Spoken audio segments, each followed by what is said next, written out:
जाय लिडारफ्रा बिपिएफनि लिडारफ्रा हा लानाङा हा मोना होननानै बुंदों बिथांमोना दिनै जोंनि आखाइनिफ्राय हा लांगोन रायजोफोर लिडारफ्रा बिपिएफनि लिडारफ्रा बयनिसिमबो गोजोननाय जासिहरनाय थाबाय दिनै दंफैयो आङो चिरां जिल्लानि खैलामैलायावहाय दिनैहाय बेबायदिनो लेन्ड टाइटेल सार्टिफिकेट एबा हानि फोरमानलाइ राननो थांगासिनो दङ दा सोर सोर मोनो आं नोंथांमोननो भिडिअनि गेजेरजों लाबोगासिनो दङ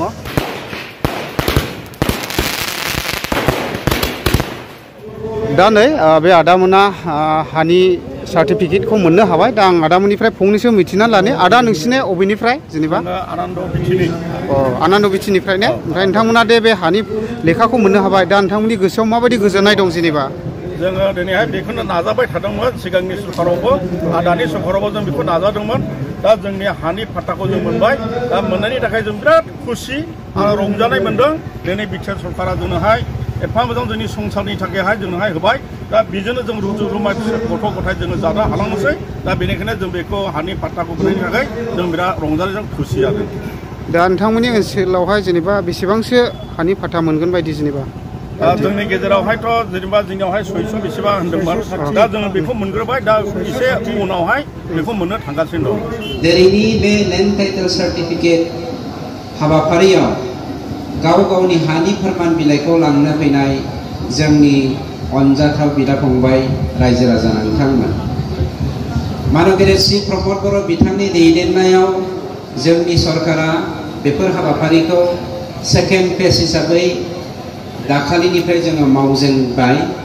बे सेकेन्ड फेजआव जोङो गासै बिटिसि हालामाव 14,000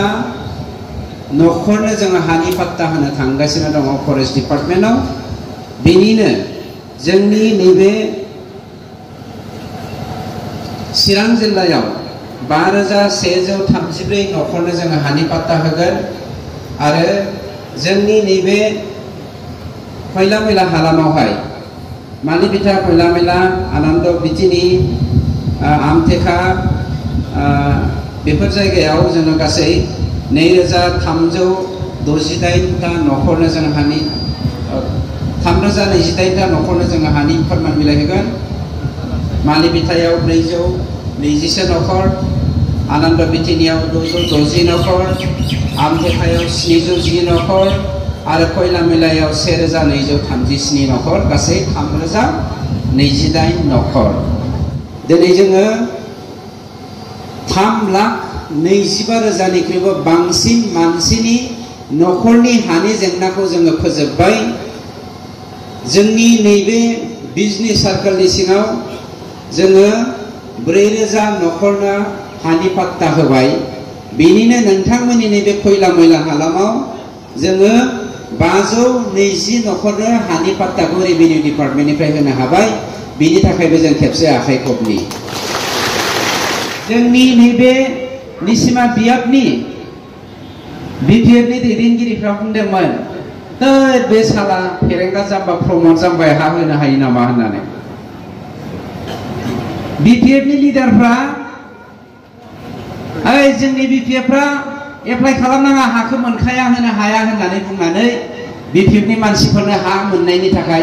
एप्लाइ खालामनो होआखैमोन नंगौना नङा रायजोफोर नंगौ जाय लिडारफ्रा बिपिएफनि लिडारफ्रा हा लानाङा हा मोना होननानै बुंदों बिथांमोना दिनै जोंनि आखाइनिफ्राय हा लांगोन रायजोफोर लिडारफ्रा बिपिएफनि लिडारफ्रा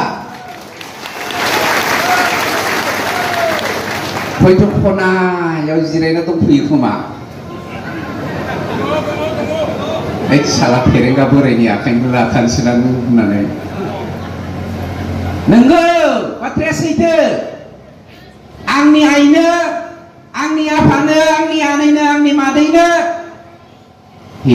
जोंना सरकारा फैफिनखागोन लान्थाया फैफिनखागोन बे समाव होगोनब्रा होनना थगायबाय दा गावस्रा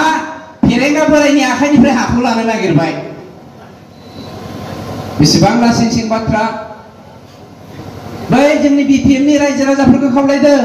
बै लिडारफोरनि बिपिएफ लिडारफोरनियाव दिनै थां बिथांमोना दिनै जोंनि आखाइनिफ्राय सार्टिफिकेट लेन्ड टाइटेल सार्टिफिकेट लांगोन आरो सोंहै नोंथाङा मानो लाखो जोंखौ मानो बादा होदोंमोन होननानै जोंनि मानसिफोरनो दुलाराय बिटिसिआव थानाय 35,84,000 भारतीय नागरिकनो including tribal and Boro community 1,623 मानसिनो नखरनो थांनाय BTC एकर्डनि उननिफ्राय BPFआ 17 बोसोराव बेखिनि हाखौल' होनो हादों 17 बोसोराव 1,623 टा नखरनो एक बोसोराव बोसोरसेयाव 100 नखरनो हा होआखै जोंनि बिटिआरनि चिफ मादाम लेडेर प्रमद बर' बिथांनि दैदेननायाव जोंनि सरकारा नै दा 5 बोसोर सोलिगासिनो दङ बे 5 बोसोर सोलिबाय थानाय टाइमाव 3,25,000निख्रुइबो बांसिन मानसिनि हानि जेंनाखौ जों फोजोबनानै होबाय बोसोरब्रै बोसोरबायाव बहा 3,25,000